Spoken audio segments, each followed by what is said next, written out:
Vacations, man, they're great. You know, you leave home, you go off to an exotic locale, may it be to the lake, or to the mountains, or off to the beach, or to another city. You're eating great food, you're going to see new attractions, expanding your universe. And what's great about it is you put in some time and effort to work on your body so you can look good in a swimsuit. So, how do you stay fit when you're on vacation? Well, either you can go to the hotel gym or go to a gym nearby, but at the same point, you're not gonna carry all your gym stuff with you when you're on vacation if it's just for a week. As an aspiring YouTuber, I believe in slow travel. If I'm going to a location that's far away from here, I'm gonna make sure that I'm gonna be staying there for a while. And as much as you watch all these travel videos on YouTube, it's a lot of hard work and a lot of full days to be creating content. And you start to think, when do I have time for exercise? Well, I've got 5 tips for fellow travelers and those people on vacation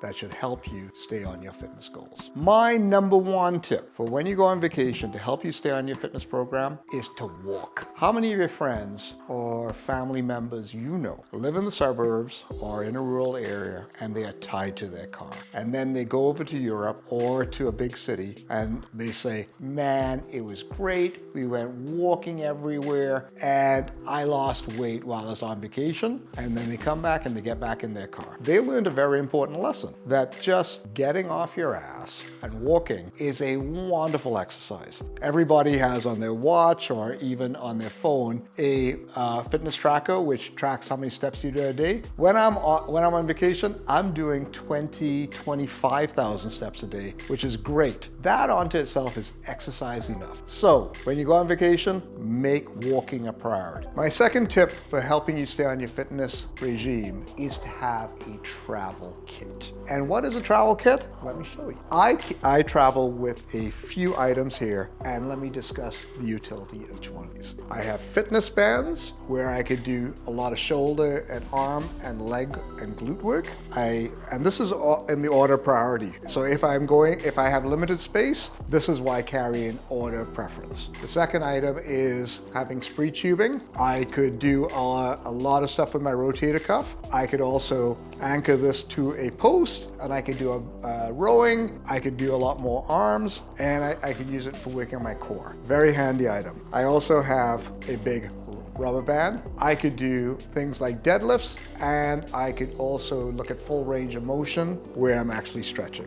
And the last thing I travel with are my sliders. I could use these on hardwood or on carpet, and I could do a whole range of abdominal, leg, and upper body exercises just by sliding. So while you may complain that you don't have room in your carry-on, I do travel with carry-on, and these fit in my bag. You just have to make your fitness a priority as part of your vacation. Number 3, have a repertoire of body weight exercises. You'd be surprised what you could do just with your body weight and the variety of exercises you could do. There are ones where you do weight bearing, like you can do a squat like that, or you can do a push-up. But more importantly, you get to do beyond strength, you're able to do mobility and stability. Very important. So in terms of stability, you can do exercises which challenge you to maintain your balance and get those supporting muscles. But also in terms of mobility, you can also do a lot of exercises like this that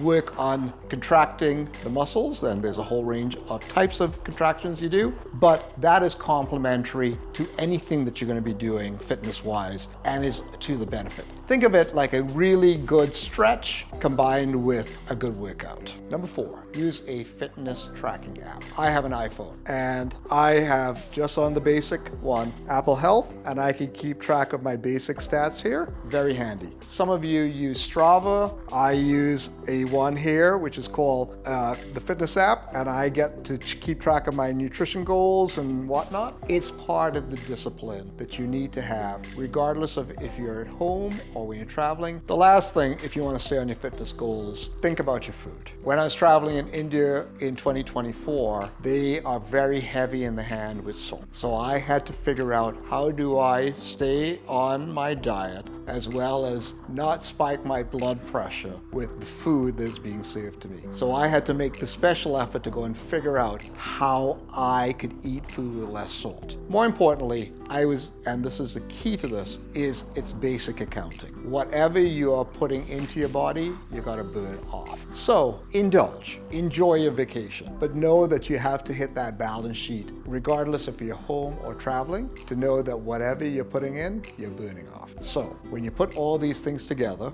walking, having a travel kit, having some body weight exercises that include mobility and stability, have it tracked, rebalance with food, you can go on vacation, maybe short, maybe long, and stick with your fitness goals. Okay, folks, if you go on a trip or you have any other tips for me that you use for staying on your fitness program while traveling, let me know, and I may do another video on this. Because again, I'm always up for updating what I have in my travel kit, as well as my exercises, so that I can keep improving in my fitness journey. So please put it in the comments. Thanks again for watching. I greatly appreciate the time you spent with me. And hopefully, next time you go on vacation, you may use some of these tips. And if you do, let me know. And you go out there, you go and taste the world.